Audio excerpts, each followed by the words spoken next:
안녕하십니까. 저는 예산집행과 관련된 설명을 맡은 광진복지재단 김수진 연구원입니다.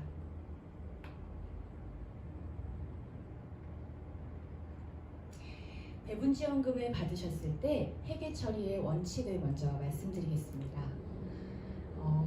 일단 배분지원금을 받으시면 일반 회계와 구분 관리가 필요합니다. 별도 회계 관리라는 이야기인데요. 이것은 혹시라도 2개 이상의 재단에 배분 사업을 수행하는 경우에는 사업별로 구분해 주시기를 요청을 드리겠습니다. 또 하나는 관련 문서들이 상호 일치해야 하는데요. 여기에는 현금 출납부, 통장 내역, 수입 지출 결의서, 그리고 각종 증빙 서류들이 포함됩니다. 이런 서류들이 모두 상호 일치하는 내용으로 같이 처리해 주시면 됩니다. 또한 관련 법규를 준수해야 하는 그런 내용들을 원칙으로 갖습니다. 그래서 저희는 사회복지법인 재무회계 규칙을 주로 따르는데요. 그 외에도 근로기준법이라든가 세법과 관련된 내용들을 법규들을 준수할 수 있도록 해주시면 좋을 것 같습니다. 마지막으로는 특수 이해관계자와의 거래가 금지되어 있습니다. 그래서 친족관계라든가 경제적인 연관관계가 있다던가 경영 지배관계 등이 있을 경우에는 이 회계 처리가 되지 않는다는 부분을 명시해 주시고 회계 처리를 해주시면 될 것 같습니다. 그래서 핵심적으로 말씀드릴 것은 절차에 맞게 그리고 예산을 합리적으로 사용해 주셔야 되는 것이 있고요. 또 하나는 투명하게 예산을 집행해 주시기를 부탁드리겠습니다. 수입 처리 절차에 대해서 설명을 드리겠습니다. 일단 절차는 크게 4가지로 나뉘어지는데요. 첫 번째 절차에서는 지원금을 신청하게 됩니다. 이 지원금 신청은 사업 수행기관에서 지원금 신청서를 작성하고 제출하는 형태로 진행이 되고 그 내용들을 보고 저희가 광진복지재단에서 지원금을 입금하게 됩니다. 선정이 된 다음에는요. 그러고 난 다음에 사업 수행기관에서는 통장에 들어온 그 돈을 보고 수입 결의서 작성과 내부 결제를 해주시면 됩니다. 마지막으로는 회계 장부를 정리해 주셔야 되는데요. 아까 2번째 원칙에서 있던 것과 같이 이런 내부 결제라든가 수입 결의서라든가 현금 출납부에 관련된 내용들을 모두 일치하게 작성해 주시면 됩니다. 수입 처리에 있어서 수입 과목 설정은 좀 많이 헷갈리는 부분들인데요. 지정 후원금으로 지정을 해주시면 됩니다. 모금의 지원금이 지정 후원금 수입으로 처리가 되고 가끔 기타 보조금이라든가 비지정 후원금과 같이 헷갈려서 후원금 통장에 같이 집어넣고 하는 이런 분들이 계신데요. 그렇게 수입 처리하는 것은 불가합니다. 그래서 수입은 크게 배분 지원금과 그거에 따른 이자 수익을 말하는데요.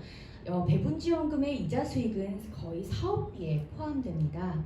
특히 사업 기간 내에 들어가냐 사업 기간 외에 발생하냐에 따라서 조금씩 달라지는데 그 내용은 뒤에 조금 더 설명을 드리겠습니다. 배분지원금 입금 시 지정후원금 수립 처리하는 거 다시 한번 강조해서 말씀을 드리고요. 이자 수입 발생 시에는 사업 기간 내에 발생한 그런 이자는 사업비에 포함하셔서 그냥 사용하시면 됩니다. 다만 배분군 수입과 동일하게 수입 결의서 작성을 좀 부탁드리겠습니다. 사업 종료 후에 예산이 남아있을 경우에는 반납을 하게 되는데요. 이자 수입이 특히 들어왔었을 때 그 비용을 어떻게 해야 되는지에 대한 그런 헷갈림을 갖고 계시는 분들이 계세요. 그래서 이자 수입 미지출 내용까지 포함해서 반납을 하는데 혹시 이 금액이 2,000원 미만이라면 기관에서 잡수입으로 처리하시면 됩니다. 사업비 잔액 반납 후에 이제 명원으로 통장을 만들었는데 불구하고 그 이후에 발생하는 이자는 기관의 잡수입으로 처리하시면 됩니다. 가끔 이제 기타 지출 오류 금액을 처리하는 그런 내용들이 있어요. 가끔 이제 그 통장에서 나가야 되는 공동모금에서 지원하는 금액이 아닌 다른 돈을 이제 사용하였을 경우나 이런 경우에는 그 사용하였다는 그 금액에 대한 지출을 지출에서 마이너스로 잡으셔서 여익 결의해 주시면 됩니다. 그 다음은 지출입니다. 지출 처리 절차는 5가지로 나눕니다. 첫 번째는 내부 기한을 먼저 작성을 해주시면 지출 내용에 대해서 어떤 기한을 작성하고 결제를 받습니다. 그 다음은 지출 행위를 하게 되는데 이 지출 행위는 내부 기한 아까 작성했던 그 내용 그리고 품위서에 근거해서 지출을 하게 됩니다. 그 이후에 지출 결의서를 작성하고 이 지출 결의서에는 아까 지출 행위로 인해 발생했던 어떤 증빙 자료들을 같이 첨부해서 결제를 받게 됩니다. 여기와 똑같이 현금 출납부도 금액에 맞게 지출 내역을 기재하게 되어 있고요. 마지막으로 회계 서류를 편철해 주시면 될 것 같습니다. 지출 처리에서 증빙 원칙은 증빙 서류는 거래 사실을 입증할 수 있는 원본을 제출하는 것을 원칙으로 합니다. 이제 적격 증빙이라고 하는 것을 어떻게 볼 것인가에 대한 이야기를 할 수 있는데요. 우선순위는 배분 사업의 전용 카드로 사용하고 그거에 관련된 카드 매출 전표를 내는 것입니다. 두 번째는 일반 과세자의 경우에는 세금 계산서, 그리고 간이 과세자의 경우에는 계산서를 제출할 수 있습니다. 마지막으로 기관, 단체의 고유번호 또는 사업자 번호로 발급된 현금 영수증을 저희가 적격 증빙이라고 보고 있습니다. 추가적으로 증빙 서류가 필요한 경우가 있습니다. 이 경우에는 예를 들어서 100만 원 이상의 어떤 물품을 구입해야 된다라고 할 때는 비교 견적서가 필요하고요. 그 다음에 비품의 경우에는 비품 관리대장이 함께 있어야 합니다. 그리고 구매 물품과 관련된 사진들이 첨부됩니다. 강사비 지출의 경우에는 강사 이력서와 지급증, 송금증이 포함됩니다. 인쇄 및 출판물을 지출할 때는 비교 견적서와 사진이 필요한데요. 특히나 이런 어떤 물건들이나 이런 부분들을 제작하거나 그럴 때는 이 사진에 전체 표지 그리고 전체 부수가 나올 수 있는 부분들을 사진을 촬영해 주시길 부탁드리겠습니다. 현수막도 마찬가지로 현수막 시안 사진을 가끔씩 증빙으로 올려놓는 경우가 있는데 시안이 인정되는 것이 아니라 부착 후에 현수막 전체 사진을 같이 첨부해 주시는 것이 필요합니다. 지원금의 경우에는 아까 말씀드렸던 결제카드, 기관 명의의 결제카드를 사용하고 이 체크카드 사용을 권장해 드리겠습니다. 그렇지만 어쩔 수 없이 현금을 사용해야 되는 경우에는 지출결의서에 현금 지급 사유를 명시하고 기관, 단체의 고유번호 또는 사업자 번호로 현금 영수증을 수령해야 합니다. 특히 많이 헷갈리시는 분들이 개인 카드를 결제하고 입금을 다시 한다거나 아니면 개인 핸드폰 번호나 주민등록번호로 발급받은 소득공제형 현금 영수증의 경우에는 적격 증빙으로 인정이 불가하기 때문에 꼭 확인을 부탁드리겠습니다. 네, 다음으로는 회계 업무와 관련돼서 지출 원칙입니다. 회계 증빙을 편철하는 데는 수입과 지출 결의서를 가장 위에 놓고 그 아래에 영수증, 그리고 이 영수증이 지출과 관련돼서 내부 기한을 먼저 득하셨을 텐데 그 내용들을 뒤에 첨부하면 됩니다. 회계 업무의 처리 순서는 내부 기한이 먼저라고 말씀드렸고 수입과 지출 결의서가 그 다음에 기타 증빙 자료를 정리하고 마지막에 영수증을 같이 처리하는 그런 순서로 진행이 됩니다. 이런 지출권에 대해서는 증빙 자료를 하나로 묶어서 관리를 해주세요. 어떤 경우에는 기한은 기한대로 따로 있고 수입 결의서나 지출 결의서를 따로 하고 영수증을 따로 이렇게 철하는 경우가 있는데 그렇게 하지 않고 증빙 자료를 한눈에 볼 수 있도록 하는 걸로 편철을 부탁드리겠습니다. 네, 저희가 원본 제출을 원칙으로 하는데요. 원본을 제출한 후 저희가 검토하고 난 다음에 다시 돌려드리니까 그런 부분들에 있어서 좀 알아주시면 좋을 것 같습니다. 그 외에 지출 관련돼서 간단하게 유의사항 몇 가지를 말씀드리려고 합니다.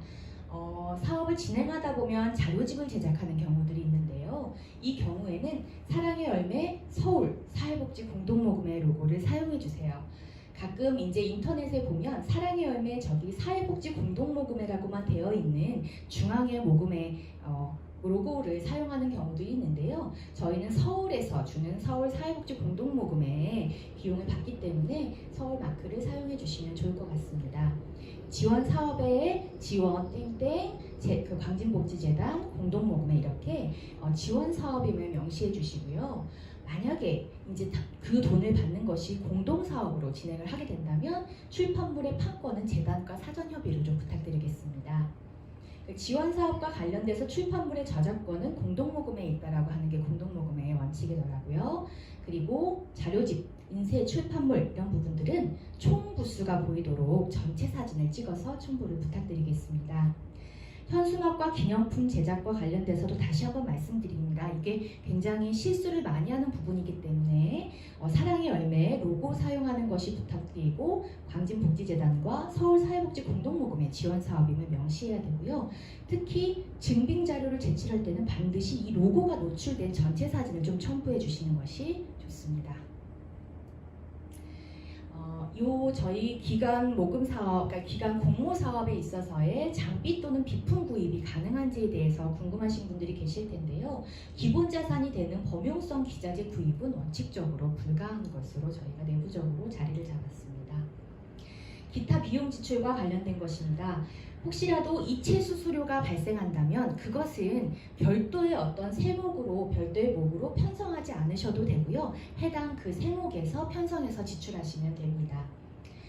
예를 들어서 강사비라든가 회의 참석비, 식사비, 다가비, 출장비 이런 부분들이 좀 사업 예산에 포함될 텐데요. 이럴 때는 사업 수행의 안내 자료가 이제 배포가 된다면 거기 안에 있는 단가를 참고하시면 될 것 같습니다. 예산 편성 기준표가 있고요. 이것은 저희가 공모가 선정된 기관들에 한해서 진행되는 2차 설명회에 보다 자세하게 설명할 예정입니다.